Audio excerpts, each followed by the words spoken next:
To a nighttime garden report. Let's do it. Let's talk Celtics, Blazers, and as we love to do here on CLNS Media, we have Sean Highkin of the Rose Garden Report. We've talked about this before, Bobby. I did not consider the names of other shows in other markets when I came up with the name for my subscription newsletter and podcast, and I really should have, because I used to come on the Garden Report back when, like, I vividly remember that back when Jared Weiss was still doing it, who's still a buddy of mine, obviously now at The Athletic. I was on the Bulls beat at the time, and I went to Boston to cover the Bulls Celtics first round series in 2017. The And we Rondo would, series. the Rondo series. And we would stay way late after and go out and do the Garden Report on the floor from those games. So I should have taken that into consideration. You should have known better than anybody. Covering the Bulls at the time. Weird days there too. Your whole run covering Portland's been pretty weird, and that continues now with a fairly mediocre season. I guess that's a good thing. Not too many people who watch the Garden Report are probably thinking too much about the Blazers and vice versa. I wasn't certainly thinking about the Blazers a ton coming into this game. They're going to play twice over the next couple of weeks here, but they're in the thick of the play-in race out west, and it's just a wacky Western Conference where Lakers fans going to talk themselves into stealing an 8 seed and beating the Nuggets, and you're going to have some pretty wild first-round series, I'd imagine, out there. But let's start with this game. Last night, no Simons. Celtics coming in losing 3 straight. Needed this get-right game, and I think the 27th ranked Blazers defense coming into this one gave their offense a pretty good opportunity to get rolling and come away with a pretty easy victory here. This one was done in about 3 quarters, maybe less. Yeah, this one went, and I said this on Twitter during the game. One of these two teams is a title contender, and the other of these two teams is like a borderline play-in team. I think it went just about how everybody thought it was going to go. I mean, I think the one thing from the Blazers' perspective that the people were like, I don't think very many people really came into this game expecting them to win or for it to really be a close game, and it ended up not being. But the one thing that I think people were kind of interested in seeing from the Blazers' perspective was what Yusuf Nurkic would look like, because this was the first game that he played in a little over a month. He's been dealing with a calf injury since the beginning of February, and that last night was the first game that he played since then. And I guess, I mean, he was on a minutes restriction. He only played like 15, 17 minutes, something like that. He looked okay, but like it's always, when a guy's been out that long, it's always going to be hard to kind of get them back acclimated. And, it's going to be even tougher for him tomorrow because they're playing the Sixers, and, on most teams don't really have somebody that can do anything with Joel Embiid. And, that's going to be Nurkic's second assignment back from this injury. So that was, I think, the one thing from a Blazers perspective that might have been compelling to watch, but the game went about the way I thought it was going to go. Yeah, not a ton of resistance defensively from this team, which has been their problem for years, and I think it's probably reached its worst point now. They were okay to start the year. They had a nice run there that was pretty convincing, and it slid fast. You had injuries. You've had guys going in and out of the lineup. Lillard has been amazing, and it was cool to see him last night. Bit slow. I thought the Celtics threw 2-3 bodies at him. Took him out of this game completely. He had to fire passes to whoever else they were putting out there around him, and they couldn't get enough production out of those guys to really make any dents throughout this game. And they went to some handoffs and stuff. Freed Lillard a little bit later in the game, but by that point it was just way too late. And to your point on Nurkic, it would have been good to get him going against Blake Griffin, some of the guys the Celtics were tossing out there, big man wise, as they continue to shuffle the deck there around Horford. But he really, there's not much I remember significant from his performance in this one either. No, and to your point about them being able to slow Dame down with the guys that they were able to throw at him, that's just without Anthony Simons, who may or may not play tomorrow in Philly. He was upgraded to questionable today, so it's a possibility he comes back. But when he's not out there, you just don't have another reliable shot creator besides Dame. Like they have guys that can hit open shots, like like Jeremy Grant can hit a shot, but he's not a shot creator. So like you don't have a second one of those guys without Simons, and that's just something that they've had to struggle with really since he had that ankle injury about a month ago. Yeah, and when you're funneling 14 shots to Watford, 12 to Grant, and they weren't great shots he took throughout the course of this game. Ton of Thibault, ton of Reddish. I mean, it blows my mind the guys they have on the court at this point around Damian Lillard. And we've had plenty of discussions over the years. And Chris Haynes will continue to send out tweets about how long the Damian Lillard era is going to last in Portland. And there doesn't seem to be any change in that at this point. But every year it looks like there's just a little bit less around him. And I guess, I don't know, how would you compare this year to last year so far in terms of quality and direction and everything you're looking for here if you're Damian Lillard? Well, last year, the general manager got fired for having a toxic workplace environment, and then half the team, including C.J. McCollum and Robert Covington and Norm Powell, got traded mid-season. So I would say this season is a little bit more stable than that, just from on a lot of different levels. And Dame also last year missed most of the season with that ab surgery, which now, you're starting to see now he really needed that surgery because he's having arguably the best year of his career at age 32 now that he's healthy. Yeah. But to your point about kind of the greater supporting cast and all that kind of stuff, I think the thing that they will be able to take away from this year is that they figured out the types of guys you need to have around Dame in order to build a successful team around him. You need a lot of Jeremy Grants and a lot of Justice Winslow's. And Justice Winslow is another guy that their defense, I don't want to say it's like all entirely attributed to one guy getting hurt, but he gets hurt in December. He has a high ankle sprain. Hasn't played since. I don't know. By the way, making fun of my clothes in the locker room. Me and Winslow did not get off to a good footing yesterday. Oh, really? Yeah. Well, first of all, what were you wearing? I want to know whose side I'm on this. I was wearing a turtleneck, probably this color. Okay. Like a darker brown suit jacket with the same pants. And he said it looked like the inside of an Oreo. Not an Oreo. I keep saying Oreo. Reese's. I mean, that's a pretty good line. It was accurate. Yeah. No, Justice is a good dude, but like his absence, both not, I was talking about like not having another shot creator. He was running the offense a lot in the second unit earlier on in the season.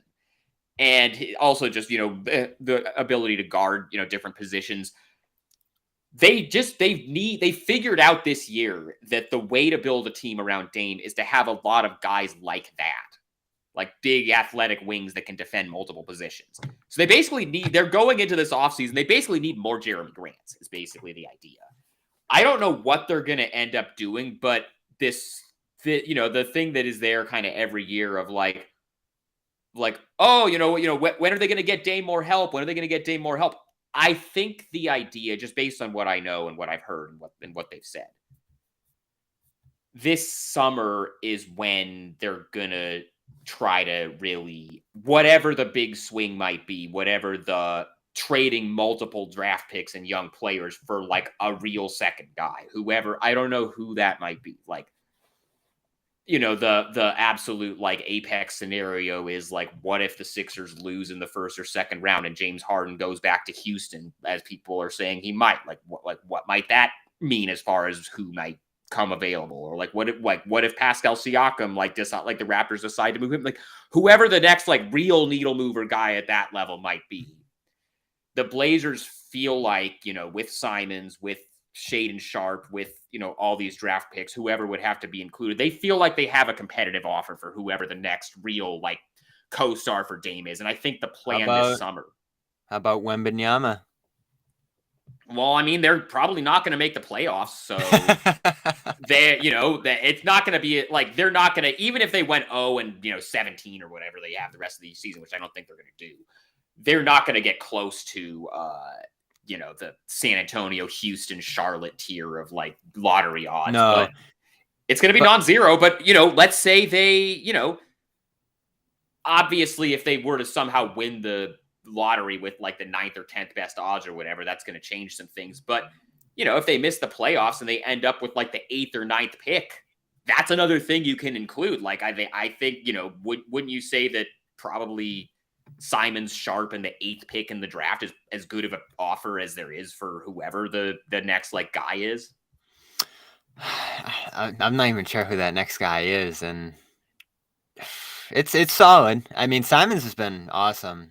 He has He's been. under team control now Yeah. for a while, and What Sharp I'm showing some saying is I don't know flashes. what the trade specifics are going to be or who it's going to be. I have some guesses, but they're just guesses. But like the greater point is that their plan this summer is to make that like whatever this year's version of, I don't want to say Minnesota trading for Rudy Gobert because that one hasn't worked out so great, but like that or like the Donovan Mitchell, like a team that has like guys and they think they can get to the next level by pushing all their chips in to get another guy. Like they're going to be one of the teams where that's what they're going to be trying to do this summer with You're whoever the guy thinking, is. let's say Towns, Embiid. Well, Embiid would be kind of the absolute best case scenario. That's what you're dreaming up right now. The Philly I'm thing's not. gonna be interesting. The I mean, Philly thing's gonna be really interesting because it this is. Harden thing feels real. Oh, I have heard like I was at All Star about a month ago in Salt Lake City, and it was a thing people were talking about. I'm not the one like reporting that like, oh yeah, I've heard this because I don't have connections with like Harden's camp or with the Rockets or with whatever, but it's a thing people are talking about. So I mean if you're the Sixers, like if Harden leaves, what do? You don't really have anything to replace him with. No, you're in a more bleak situation than you were the year Simmons sat Yeah. out, by all Yeah, accounts. yeah, you are. So they're not. I'm not saying it's even a guarantee that he would be available or that Portland would have the best package for him if he is available. Because obviously, if somebody like that becomes available, you're going to get offers from all kinds of teams, and you don't know who's going to have the best offer or whatever. The greater point is that the Blazers are going to be one of those teams, whoever that next guy is, whether it's him or Siakam or Towns, like you mentioned, whoever that next guy is, they're going to be one of the teams that's going to be trying to make something like that happen. For sure. And looking at the Celtics, they've made these moves. Brogdon, big impact on the team so far this year. Derek White, I think that's one of the under-discussed stories in the NBA this year is how good he's been for them. And He's been again, great. in this game, He was really good in the incredible. playoffs last year too for them. Like Yeah, that, up and down. yeah, I but mean, like he has that shown. trade. I mean, I don't know how much of that was just the vibes upgrade of just getting rid of certain guys, but Yeah. like that trade did. I mean, Lawsuit certain guys pending. who may or may not be thinking about suing the NBA for not being on a team right now or whatever. But Blazers legend Enes Kanter also, by the way. Yeah. Is he going to run for Congress in Mass or Oregon? Neither of those are great spots for I don't. what he's cooking up. It depends on which congressional district he runs I guess so. in Oregon. Like he might. Like I don't think he'd do great in Portland, but other parts of the country are maybe a little more sympathetic to some of the circles that he's been running in lately. But yeah, White, Brogdon, Smart's back. Rob's hurt, but it looks like he's going to be back soon. So you have this team that's got so much respect. Everybody I have on, Sean, is like, this team's amazing. They're going to be right there.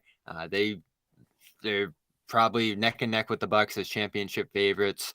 And on the Celtics side, you're kind of, if you're a fan, you're locked into every game. So there's been some letdowns recently. Their offense isn't great since that overwhelming start. The 3-point variance has kind of started to hit them a little bit, and they got back above that 36% line. That's kind of been the barometer for them, win or lose, throughout the better part of this season right now. But when you look at their roster, when you look at the pieces they have and the production that they've put on so far this season, do you think they have enough to push through the issues we saw in the postseason for them last year? Offensive stagnancy, a few mishaps late in some of the series. Then, of course, I'd still say fairly sizable letdown against the Warriors, considering the rosters and even what we've looked at from those two teams this year. Yeah, I mean, I think the Celtics have as good a shot as anybody to come out of the East. I still might lean towards the Bucks just because I will defer to who's the best player in the conference, and I think that's still Giannis. So that, like, I might still lean there, but no, I like this Boston team a lot. They're deep. They're, everybody kind of knows what they are. Tatum's having a great year. Missoula has done a really good job, kind of given the circumstances of like how he ended up in the job and all that whole situation. He's done a great job just kind of keeping everything going and not really any drop off from how good they were the second half of last year under the previous coach. Like I mean, yeah, I certainly I'd still put, like, I know the Knicks have like gone on this little run and like the Sixers are kind of in that mix right now. I like the Cavs a lot, but I'd still say it's Milwaukee and Boston as kind of the clear, top two group in the East in whichever order you want to put them in. That's kind of still where I'm at on it. Is it as simple as home court between those two? Game 7? Home court health, like there's those might have been the two biggest factors. Yeah, there's plenty of a case to make that, yeah, if Chris Middleton had been healthy for that series, that maybe it would have gone a different way. I think that's kind of, those are the two things to consider, yeah. And when we're looking at the West, let's say they do get to the finals.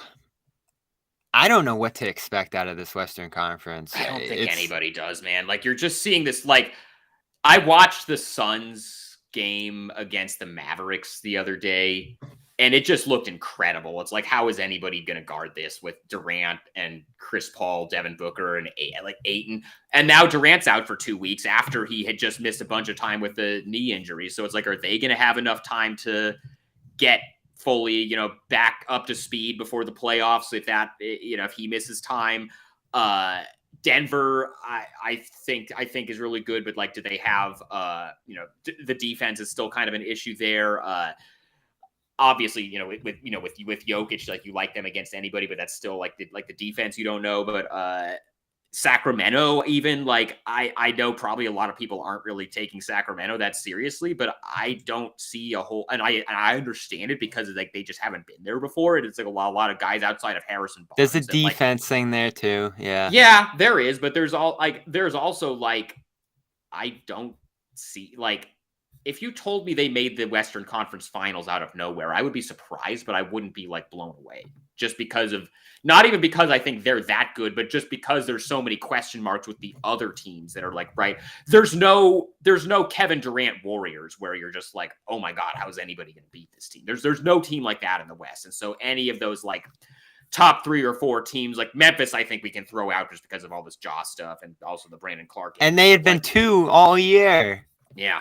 Like, I think you can kind of write them off just because of all that stuff, but there's like still 4, like, even Golden State. What is Golden State, like 5th or 6th right now? You can still say, hey, if they get their 3 guys healthy and they get Wiggins back, like, they can be anybody still. So, but if the playoffs start today, it's Golden State Phoenix round 1. So you're gonna have some sizable teams going down right away in round 1, and listen, I'm gonna pick the Nuggets in a first round series against the Lakers or whoever, but I'm not even thinking about the Lakers, man. I'm like, I understand why we all have to pretend like that's a real thing because it's the Lakers. Like, there's no way any other team with the roster that the Lakers have would get talked about the way that the Lakers do because they're the Lakers. I'm not thinking about the Lakers.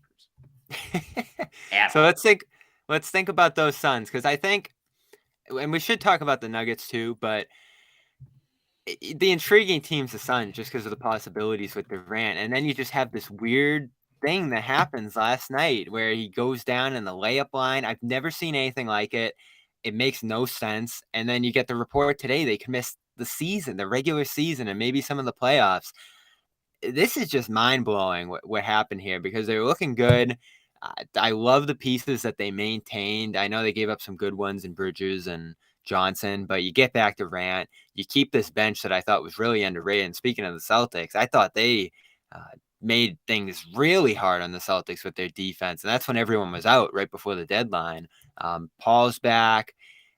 This is probably my team, but now I have no idea what to do with them because of this Durant situation. And they're going to have a hard first round series. it was so weird because I saw the video of KD falling down, but like he stood up. It wasn't even like he fell down and just stayed down. They had to carry him off, and now might be out for the It rest was of the like a season. cartoon slip. Right, he fell down and then he popped right back up and kept going through warmups, and then they said he was out.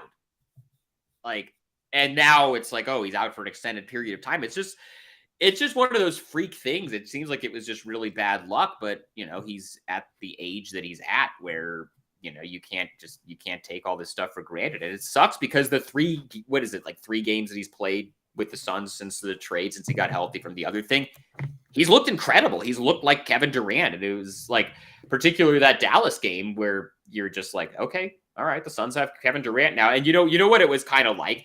It kind of reminded me of, remember those like couple of games that the Nets played right after they traded for James Harden? Where one it of was the 11 or so that they played total. Something like that. But they played a handful of games where you were just like, oh my God, how is anybody going to stop this? And that's what these couple of Suns games have felt like to me. Yeah, he's at 27 a game.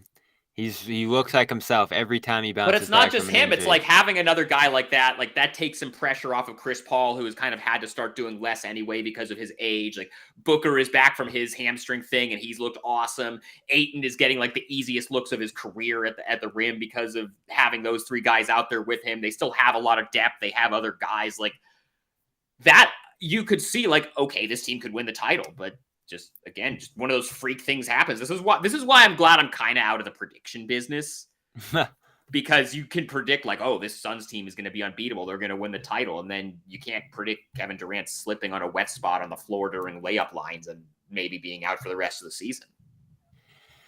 Yeah. And the question you have, I guess, even considering the fact that those guys jump on the court with each other for 3 games, win them all, dominate. I mean, I'm looking at 70% from the field, 54 from 3, just silly stuff from Durant. And you have to wonder if he threw together a full regular season in one of these past few years, he's an MVP guy.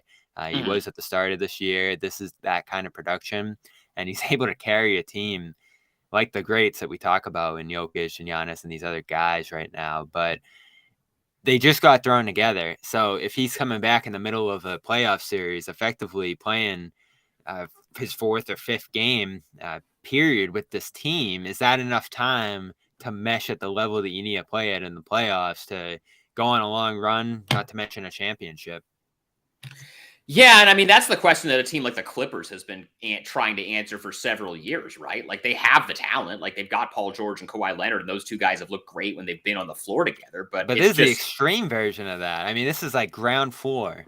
I know. It is, but I would say, for one thing, the Suns, and I mean, it's sort of like a similar thing to, the Nets getting James Harden and then like throwing those 3 together. I would say, for one thing, Phoenix has a real coach, which the Nets didn't. They have like, I also feel like I feel like if there's any player that just skill set wise and the level that he's still playing at when he's healthy, if you can throw him onto any team, and it's not like you have to take a lot of time to, because remember, like there's a little bit of a different thing because like they had training camp, but remember, like he went to, so a couple of different like examples of like had 2 different ways that it could go. Remember, like, you remember LeBron's first season in Miami when it took like half the season for him and Wade to like figure out how to play together, and like they had that kind of slow start to the season and everybody was like, oh, I don't know, is this going to work? It's a thing, especially on your first run. Well, right. But there's that side of it. But then do you also remember Durant's first year with the Warriors, where you just watch their first preseason game and you're like, okay, yeah, nobody's going to be able to beat these guys. I kind of feel like Durant, for the most part, when he has like a competent supporting cast around him and they have a good coach and they have all this other like infrastructure, you put him into any situation like that and he's not going to need a whole lot of time to get to where he needs to get to. I feel like we should make a Warriors exception with everything. And I was just thinking about this with the 3-point shooting stuff. And when I'm thinking about the Celtics, is you're looking at the teams that have shot the most threes ever, and Celtics are right up there. You got those Rockets teams. You got those Utah teams. And then you have your Warriors teams that are stacked in, and last year's counts too. And that's like the one exception. Like teams that have shot at a gazillion threes haven't won except the Warriors. And teams that are thrown together and just playing together for the first time haven't won except those Warriors because it's Durant joining Curry and Thompson and all those other guys. So I'm never comparing anything to the Warriors ever again. Right, but the thing is, it is Kevin Durant, and it's also not like the Nets thing was a different also Durant though. Like I know slightly. Well, just because of the age and the health, but when he's been healthy, he's looked just as good as he's ever looked. Offensively, I think so. Yeah. Defensively, he was a different guy there in Golden State. So I love this team. I really do. And the coaches there, like you said, if they're healthy, they'll be a menace. But you got Paul, who has had a lot of weird playoff things come up injury-wise in recent seasons. He's older now, too. Booker, the way his season's gone, is he going to be completely healthy at that point? And Ayton has certainly had his troubles in the big spots, too, at this point. So I lean no here. When there's such a big field, if you're saying Suns of the field, I lean no here on them. I'm not confident in anybody in the West enough to take them over the field, is the thing. Should we believe in Denver at that level? Sure, you can. I don't believe in them enough to be like, oh, they are the prohibitive favorite. They are going to win the West. But yeah, I mean, they've got the MVP. They've got a great team around him. I don't see any reason why they couldn't win the West. This might be that year if they're healthy too. We're going to say that we should just throw that on the top of the screen. Yeah, it's also a thing. They might finally prove to everybody that they're that team, that Jokic is that guy, that they are this top 3 to 5 team in the NBA that's going to be right there in that mix with the Celtics and Bucks. Totally. Especially with the seed they have. Because you're going to get a Portland, you're going to get a Lakers, you're going to get a whoever else is down there, Utah, Thunder. It's a different echelon than these Minnesotas, Clippers, Suns, Warriors teams. So I'm giving them the benefit of the doubt, I think. But I think by default, I kind of am too. Because there's no other perfect option. No, there's not. So I think Milwaukee or Boston is beating any West team in a 7-game series. Really? No matter who? Either one of them. I'm not ready to say that yet, just because I think the team that gets out of the West is going to be pretty battle tested, and it might be the Warriors. It might. It could be. There's been so many times this season where I've wanted to rule them out, and they keep coming back to life. Curry came back faster than I thought he would. They make this Peyton trade, which I think is actually a big deal. Depending on how that goes, what are you expecting there? From what, Gary Payton? Yeah. I am expecting him to not be out for 3 months like they originally tried to say he was going to be when the issues came up with the physical. Why do that? Because they still wanted him, clearly. Just to get a pick or two? I have thoughts. I have theories. I don't know if they're necessarily for public consumption, but I have thoughts. One of the weirder moments of it. Portland had a weird deadline for sure. That was a weird everything that was a weird 72 hours of my life, I'll tell you that. Because you not only had the Peyton thing, but what was the other trade? They made Hart, and he ended up being he got pulled off Hart got pulled off the floor 10 minutes before the start of the game, the Wednesday before the trade deadline. Like, he was warming up. He was listed in the starting lineup. And then someone came over and whispered something to him, and he went into the tunnel. And then all the other guys on the team, I was watching this from my seat on press row. They all the team's head of security, Rick Riley, pulled out his phone. I'm assuming to see the Woj tweet that said Josh Hart has been traded to the Knicks. I mean, look, that trade, they were not going to re-sign Josh Hart for what he was going to have to get paid this summer.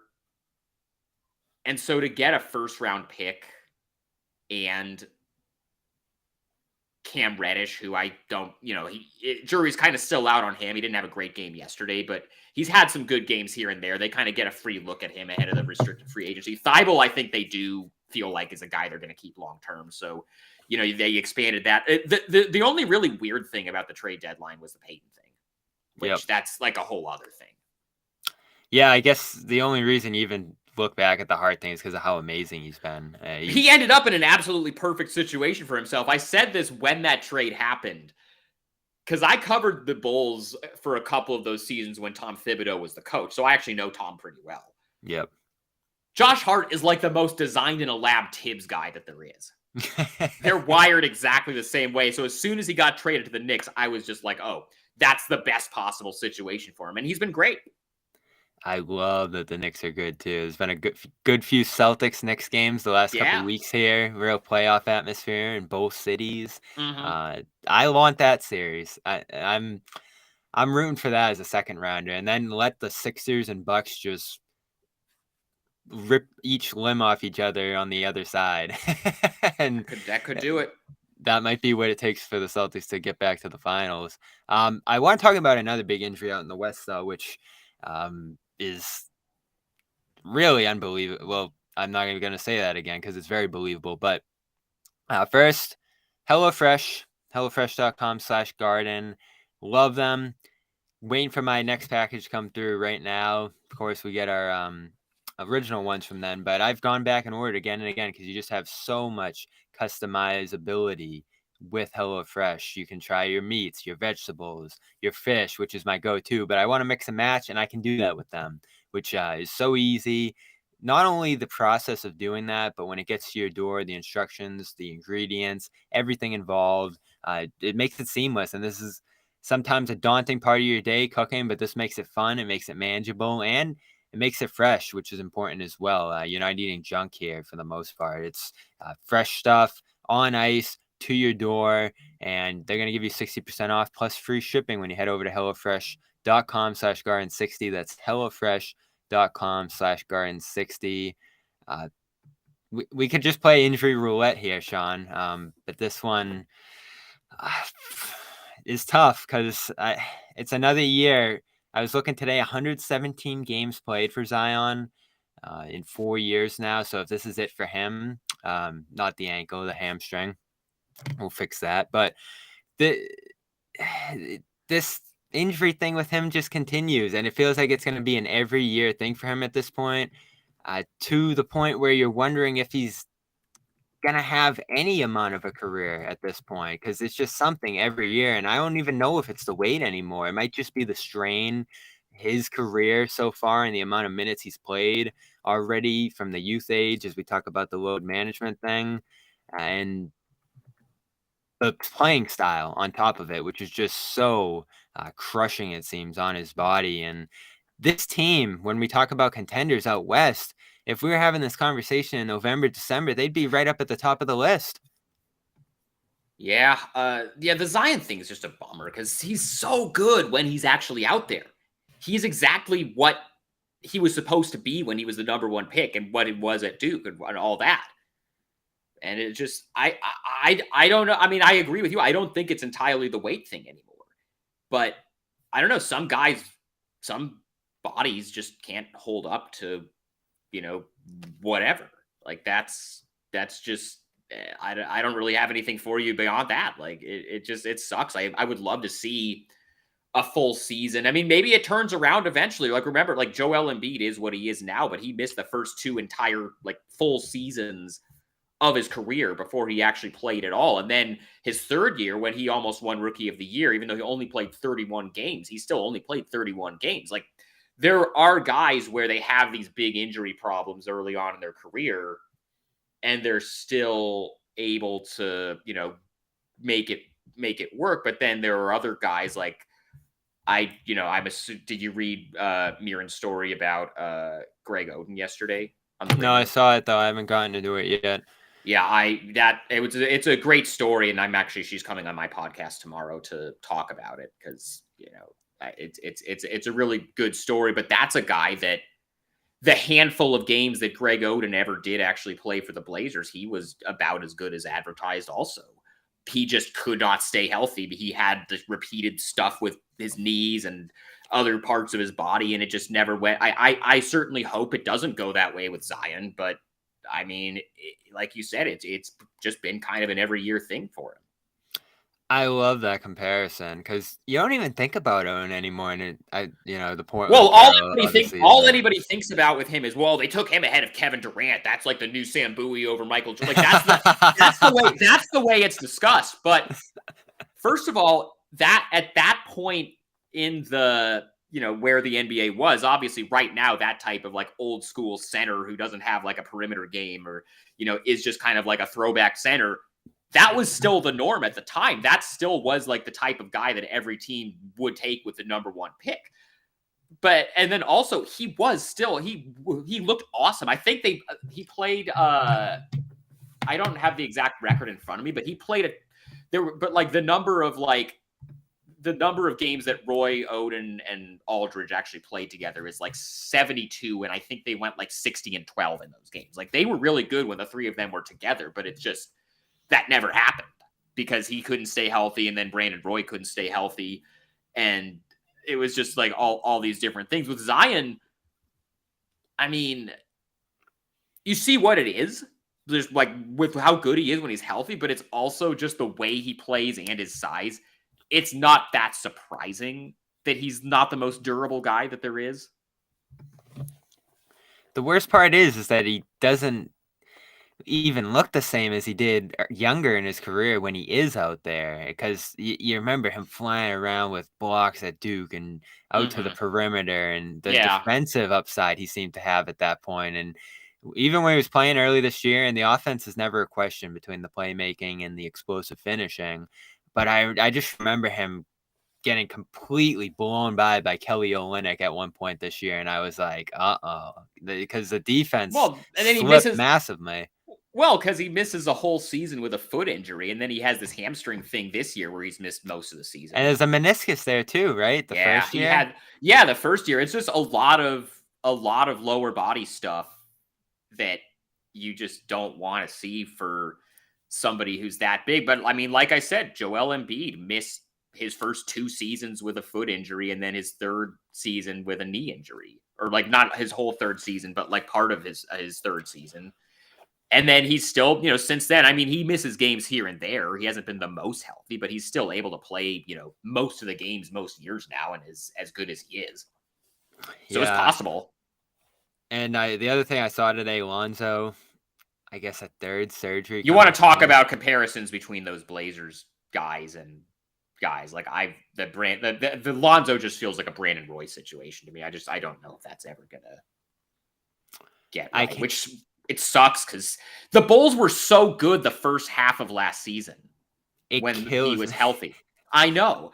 I have a friend from Chicago. I have a lot of friends all over the country. He was like the perfect guy for that team. Like the Bulls are like one of the most mid teams in the league right now. Like they have offensive talent with Levine and DeRozan and Vucevic, and even like Patrick Williams, I think has been better this year than he was his first couple of years. But like Lonzo was the thing that made that whole thing go offensively, and he was also like, besides Caruso, he was their best perimeter defender too. So it's like, you don't have that, you're not going to be as good, but it just doesn't, it feels, he had the surgery in January of 22, and we're talking about over a year later, and he still hadn't advanced to running and jumping and fully even being able to do any kind of on-court work.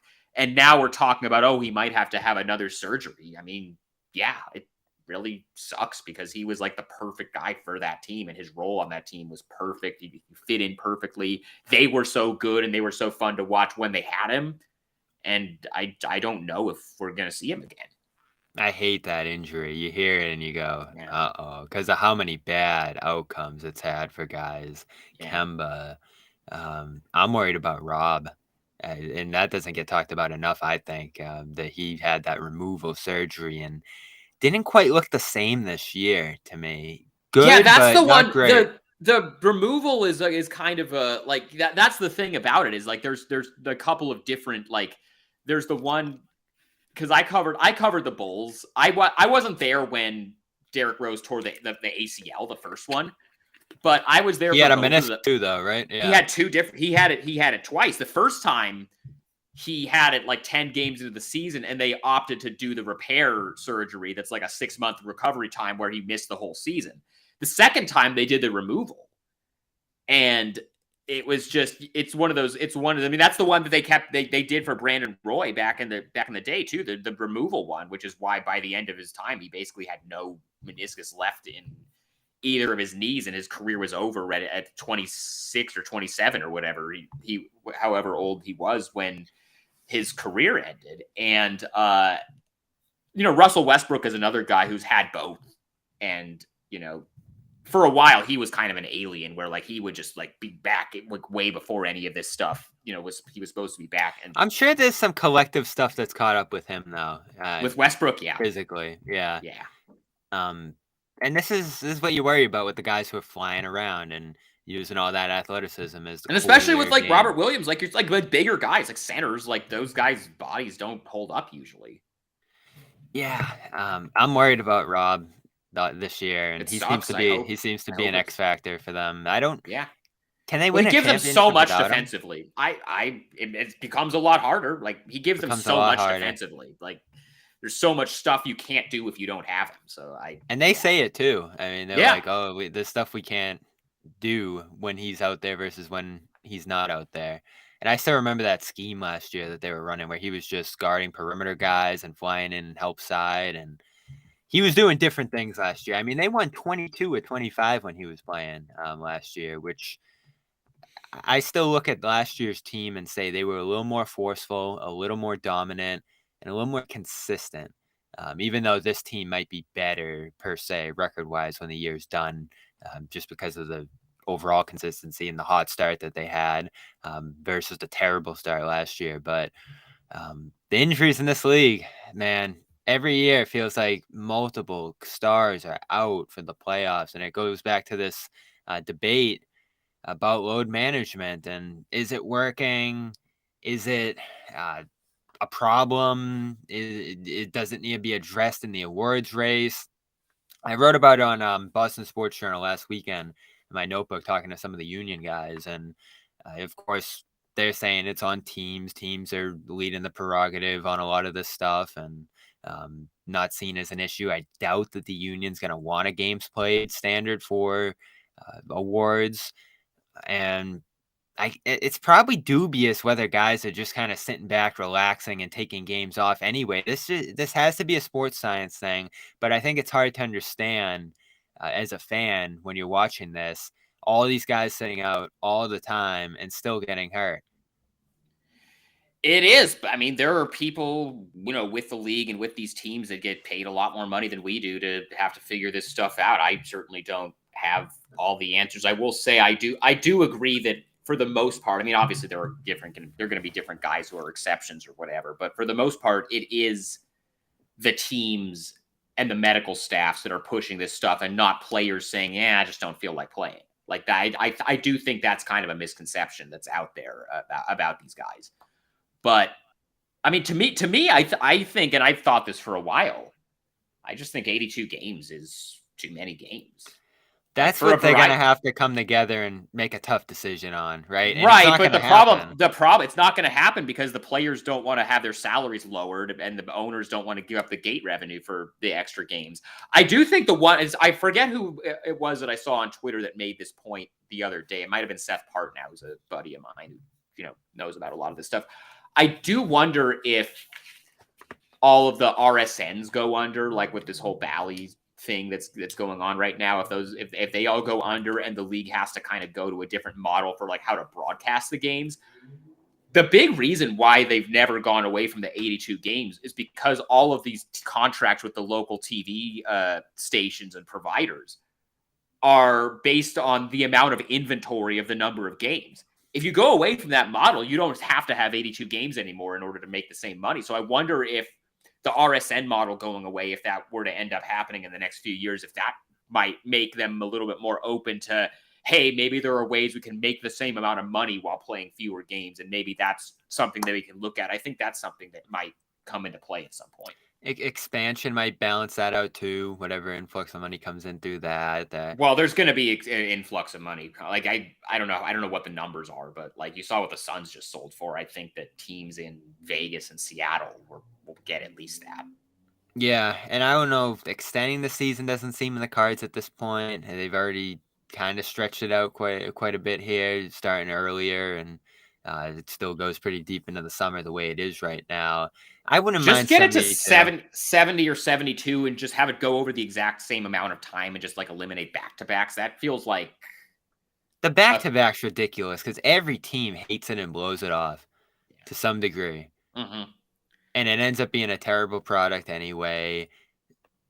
I can't believe those are still in there, but it comes down to, I guess, arena scheduling and just getting everybody through the season and getting all these games in, which I don't think there are a lot of fans who probably watch all 82 the full way through, especially when the full team's not out there. So I guess the only people who would be against it are the people earning checks off the 82. But what are the other big issues you're looking at in this upcoming CBA that you find interesting or that could change or that could alter the league when they come to an agreement this month? I mean, it seems like a lot of it is going to end up. It seems like they are going to come to an agreement. I'm interested. More of the stuff that I'm interested in when it comes to like the league business side of things. The CBA is going to work itself out however it works itself out. I'm much more interested in what their next TV deal looks like. Like the cap impact? Not just the cap impact, but like the actual TV deal. Like, are they gonna just stick with ESPN and Turner as the two partners? Are they gonna is Amazon or Apple or one of the streaming platforms gonna get into? Don't make me log into Amazon, please. Are they gonna? I mean, you kind of started to see, they're kind of testing the waters with it. I mean, everybody was really excited that they lowered the price of League Pass for the season from $200 to $100 for the whole year, right? Well, why would they do that? I'm doing the Brian Windhorst thing. Why would they do that? But here's why they would do that. They did it because they want to drive up the greater number of total subscriptions that they have, so that they then can go to either Apple or Amazon or whichever one of the streaming partners they want to sell League Pass to and be like, hey, we have this number of subscribers. Give us this much money. Yeah, and given that so much of the league's consumption already went through streaming and League Pass and all that, it's probably a little bit more of a comfortable transition than football. And this is some of the same stuff that I was just talking about with the RSN thing. Like, if the RSN stuff goes away, then does that impact? Like, to me, the TV deal is going to be much more interesting than the CBA because, whatever, maybe they change the luxury tax rules, they change, some of they put in a games played clause for the awards, or they have some greater fines for trade demands or whatever some of the issues that they're talking about is that stuff is not as interesting to me as the media rights stuff and how that might impact the league going forward. Yeah, especially if you're able to transform the way you distribute your product through that, because I think the way they've done it so far, and I love Inside the NBA as much as anybody, but the whole TNT product, I think, probably gets stale sometimes for the super fans, and that's not the one I would hope would change. But yeah, ESPN as well, I think, has had its ups and downs, and then throwing all these random games on NBA TV, which who knows who has that or who knows how to get there, and Turner controls that. Yeah, it can be better. I like a lot of the cool stuff, even just some of these independent creators have kind of done broadcast-wise through playback or whatever else it is online. Yeah. That can almost end up being more enjoyable than watching the national broadcast, or especially some of these local broadcasts can be rough at times. But well, we're extremely lucky in Portland that the Blazers have Kevin Calabro and Lamar Hurd as their broadcast. I think that's one of the better ones in the league. I miss Tommy, man. There's nothing like Mike and Tommy here in Boston. R.I.P. All right, he is Sean Highkin. You can find his work over at the Rose Garden Report, rosegardenreport.com. Head over there, subscribe for all your coverage of the Blazers. He's going to have Miran Fader talking, Greg Oden on his podcast as well. I'll be checking that out and check out that story as well from Miran, who's one of the best out there writing about the league.